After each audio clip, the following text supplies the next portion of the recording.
I love and respect myself, therefore I protect myself by detaching from outcomes, situations, and people that do not serve me, that do not align with me. I also do this by setting and communicating boundaries.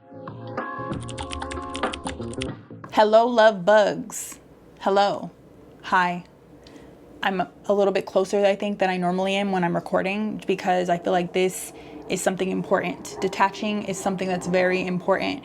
And I know there's going to be sounds because the military is doing some strange maneuvers in the air, and I've been trying to put off recording, but now it's getting darker, so I have to record now. So please bear with me through the sounds.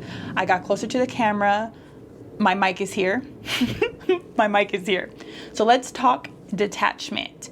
I feel like there is a freedom that comes from, I feel like when you get really good at detachment, there's a freedom that comes from it. You're free from these outcomes. You're free from the results. You're free from the anxieties. You're free from wanting control. He doesn't want you. That's okay. You weren't in alignment, and that's cool with you. The job didn't hire you. That's all right. The job wasn't for you, because if it was, you would have got the job. That business you wanted so bad, it failed. It failed in the end. But that's okay, because you learned. You know exactly what you need to do for the next time to avoid what happened in the first business. Detaching from the outcome. I want to give you a few things today that I hope will help you along this quest to be able to be less attached, to detach from outcomes and people. I want to also give you some action items. So that's what we are going to be doing today. And before we dive into these, I think it's just 3 things that maybe it's 4 different things to pay attention to, and then the action items after that. But first, I want to remind you that mastery does not happen overnight. So anywhere from, I think they say 10,000 hours is about what it would take to master a skill. So when it comes to healing, don't think that it would take anything less. It could take less, obviously, because these are averages. It could take longer, but give yourself grace. If you fall backwards a little bit, that's okay. Just review, assess, see, okay, what is it that I did in this situation that I could do better?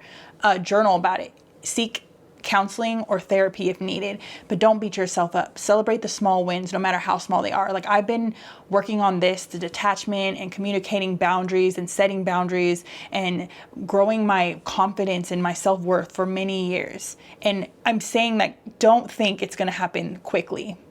But if it does, that is great. I'm sure if you utilize what I'm sharing with this video, you'll be one step closer to healing if you decide to implement it. I feel like a lot of people, we watch these videos and we'll watch them, just binge watch a whole bunch of videos on healing, but you never apply the steps. But applying the steps is what heals us. That's why I made that video talking about rereading books. The books don't change, you do. Or the, what's the other one I made about books, about why self-help books don't always help.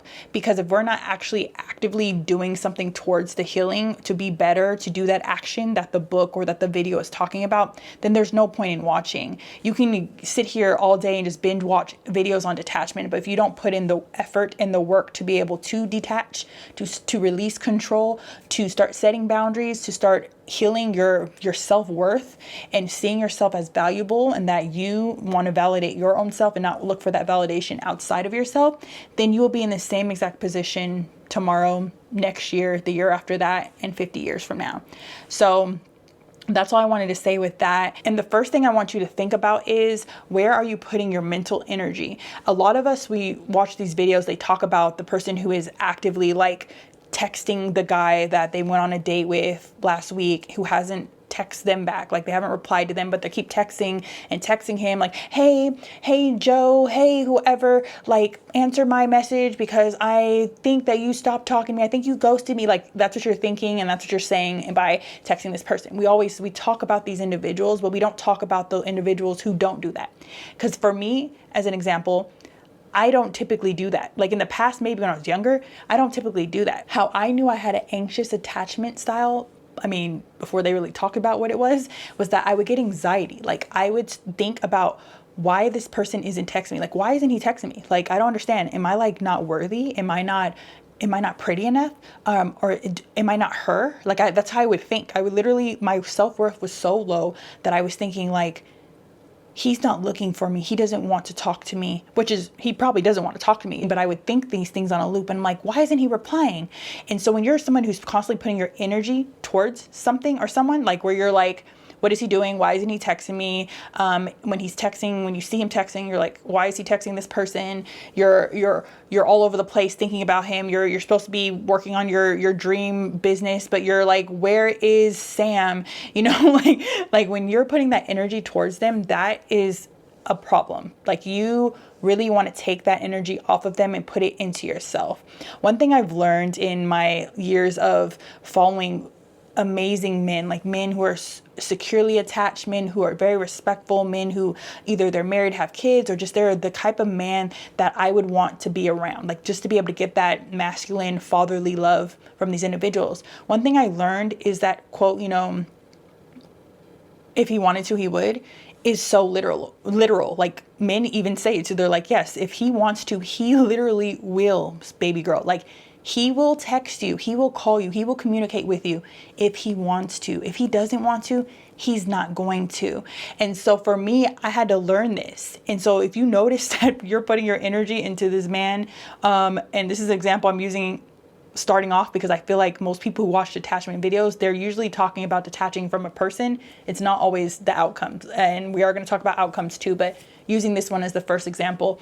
And in my case, you might be like me too, like where I realize, okay, this dude, in my brain, I started telling myself, oh, this guy is busy, or these guys, because it actually happened in a pattern form where I had multiple men who the same thing would happen. They're not texting, right? But then say I go meet up with them. I go on a date. Not even date. That's so crazy. Back then, it wasn't even dates. I would just meet up with them for something. I'm paying for my own stuff.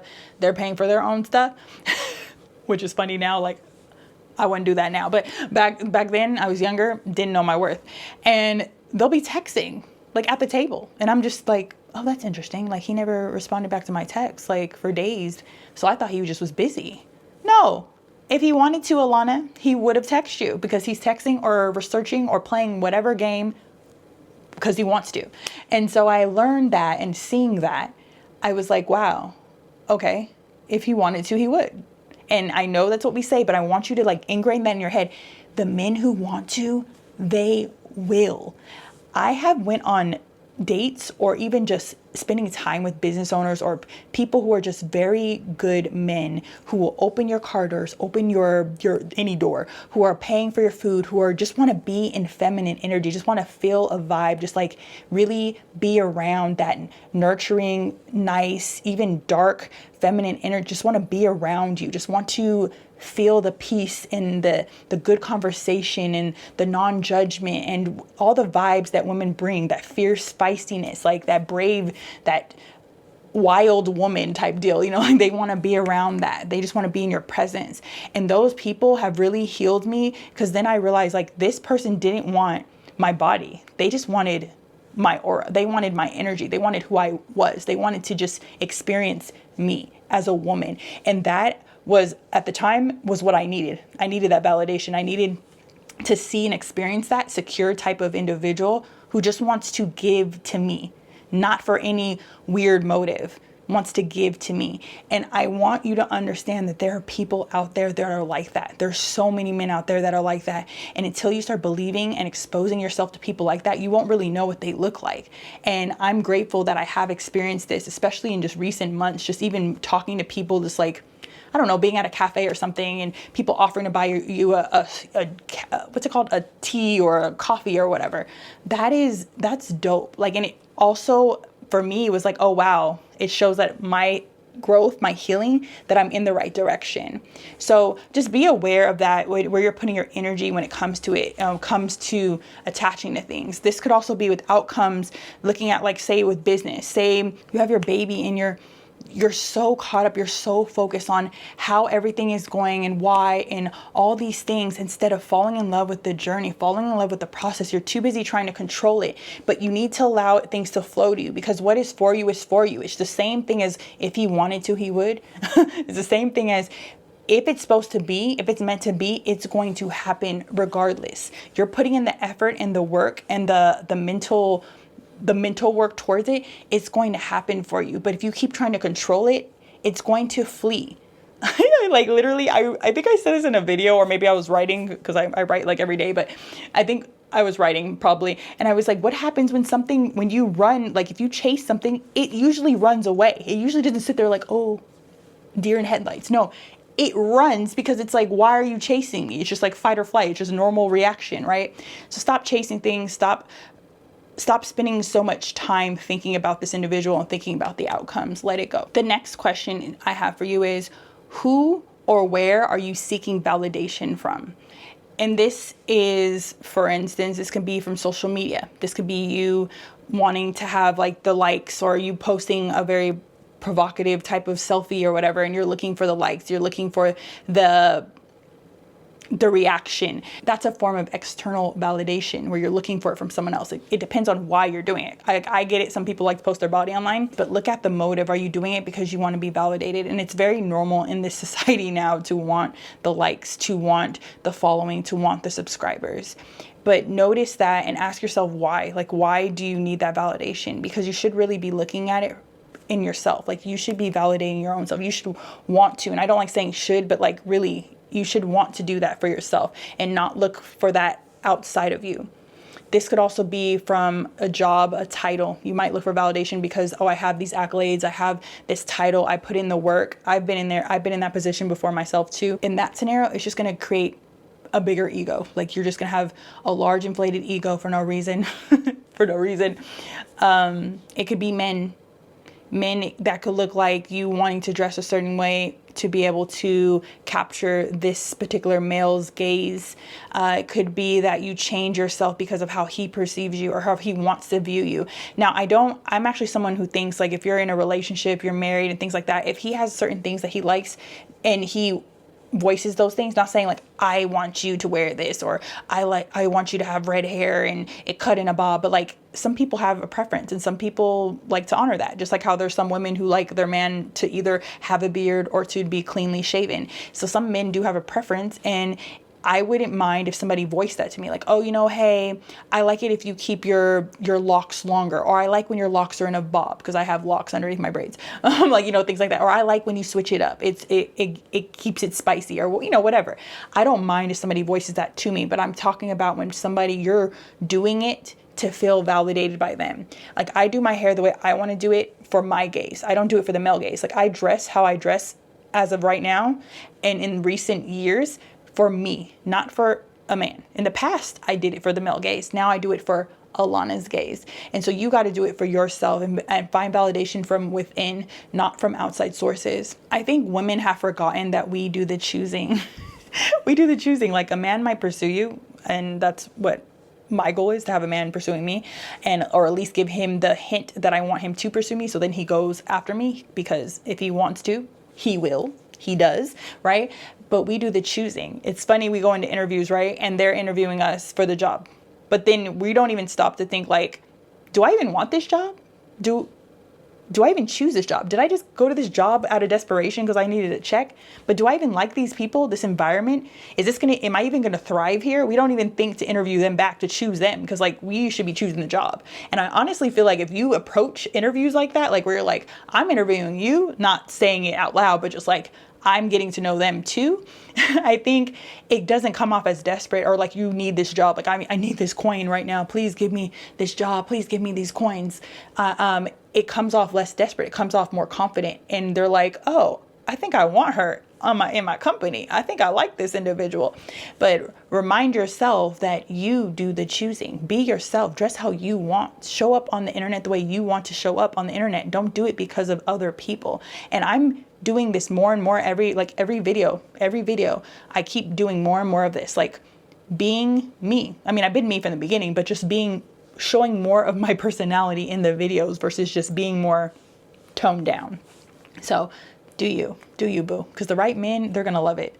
I love when guys are like, oh my God, you're so different. And I'm just like, what? I feel like there's so many other women out there like me, but the truth is nobody out there is just like you, obviously, but it's cool to hear it, but I don't need that anymore. In the past, that would have been like, oh, good job, Alana, right? But now it's just like, oh yeah, I know. Like, I know I'm different. I'm different than any other girl because I'm different than any other girl. Like any other woman out there that is walking around, we are totally different individuals. We might be similar, but we're not the same.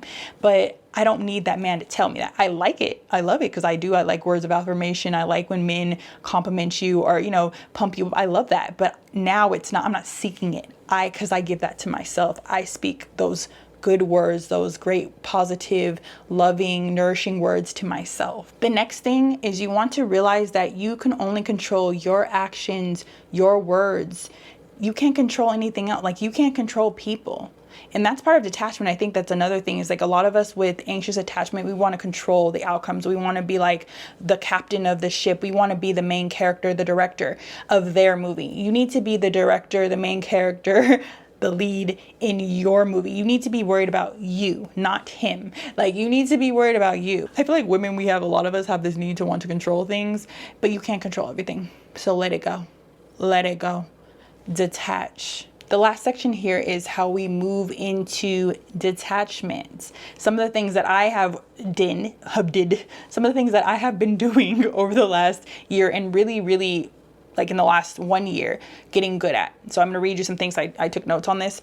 But the first thing I said is the plan doesn't need to be perfect. It just needs to be your plan. Okay. Like you don't have to make the perfect plan for detachment. Just make sure it aligns with you. Because what I'm saying to you right now, some of the things you may not want to do, but they're things that I tried because I try things. I'll read books or I'll watch a video or I'll just be journaling and it'll pop in my head. I'm like, oh, I could try this and I could do this, you know, or whatever. And I try different things to see what works for me, see if it helps.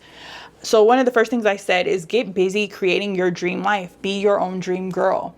This is creating a business. This could be art. This is building a business. This is going to work. But when you're I don't want to say lazy, but when you're not doing anything, you have nothing going for you, it's very easy to focus on other people or focus on why this thing isn't happening or try to control or figure out what he's doing. But when you're busy, you don't have time for it. So like when I'm creating videos or writing or working on this project that I'm working on, I'm not thinking about what so-and-so is doing. I'm not thinking about anything else. I'm locked in on this thing. And as a side note, this could also be rephrased to say, focus on you. Focus on what you want to do. And when you get into something where it's like, when you find your thing, whether it's the hobby or it's a business plan, whatever, something you love, you won't have time. He won't be able to take up that kind of space in your brain. That outcome won't be able to take up that kind of space in your brain because you're so locked into this thing. And if you have problems with focus, that's where YouTube has so many videos on focus. Watch the videos on focus, take notes, try different things.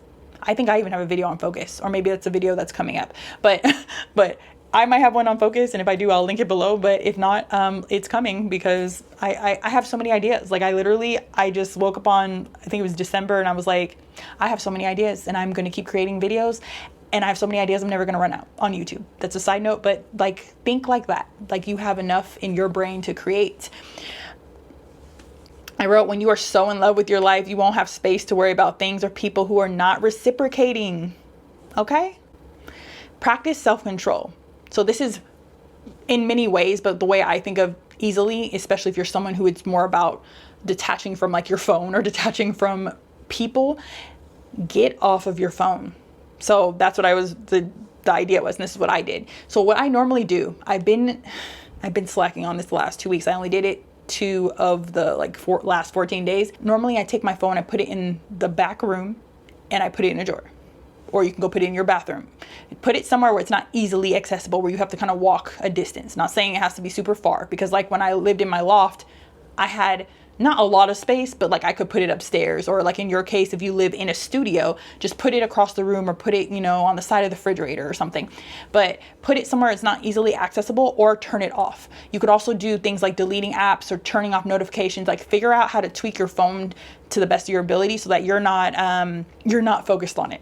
And this is self-discipline. And this is cool because, how you do some things is how you do all things. So if you can get good at denying yourself your phone, which again, I'd shared with you, I've been slacking on that this last 2 weeks. I was doing really good the first 3 months of the year, but this last week and a half, slacking on it. I'll even like look at my phone. Like I was starting recording this video and I was looking at my phone for what reason? I don't know what's going on with that this last week and a half, but I got to get back. So immediately after this video recording this, I'm going to go put my phone in the drawer like I normally do. So practice that. Consider blocking, muting, unfollowing if it's a person or a company. So this could be good if your self-discipline is not strong enough, like you know you're not locked in yet, your behaviors, your habits are a little weak right now, that's okay.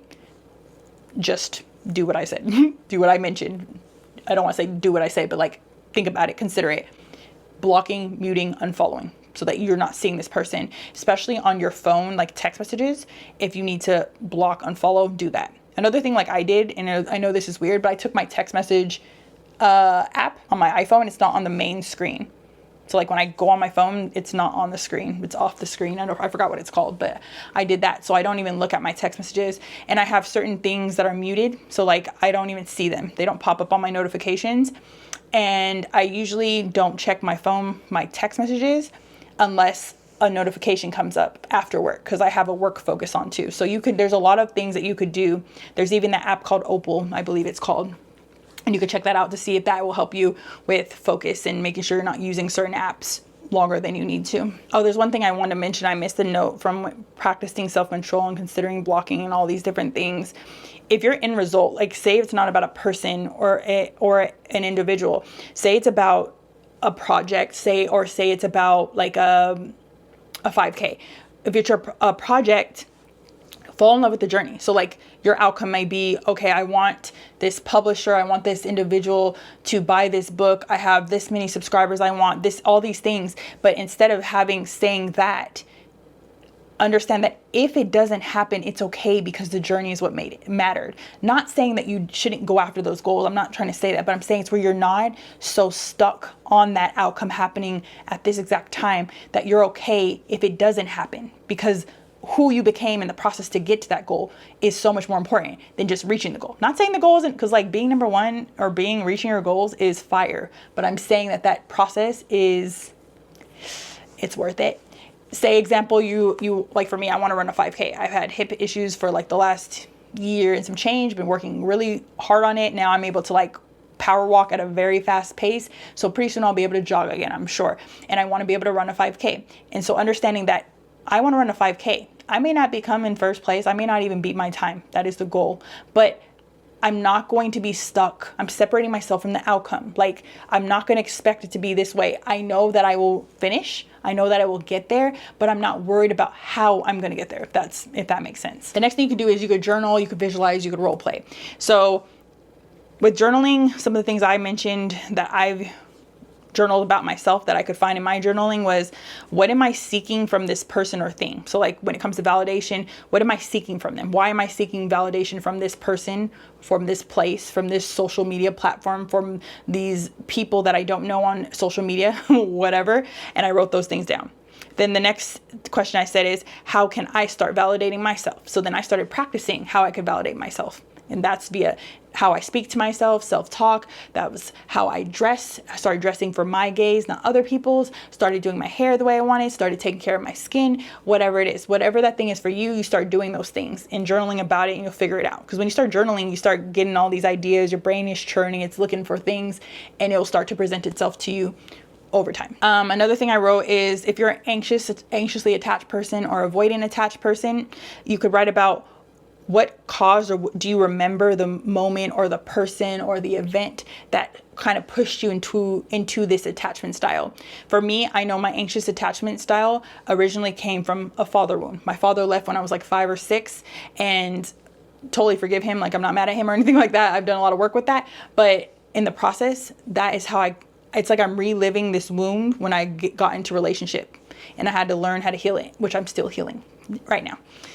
Another thing you could write, is, what outcome am I seeking when I try to control how this person interacts with me? So that's another thing. If you have a problem with control, or you want to work on control, you could journal about that.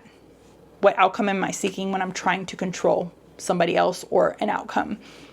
Another thing I wrote is you could write a game plan or a contract with yourself to commit to mastering detachment. So I have a video about writing a contract with yourself. I'll link that below, but kind of walking through how to like write this contract with yourself. But I think it's important to write and declare things and like write it on paper and say specifically what you want and be very specific, because in a contract it's very specific. And again, if it doesn't come out that way, that's okay, but it's so that you have an intention, something to shoot towards. Another thing I wrote down in my notes was, when you don't always have to block and unfollow people. Sometimes exposure therapy is helpful for some people, because it's like you're actively learning how to detach by doing the thing versus avoiding the thing.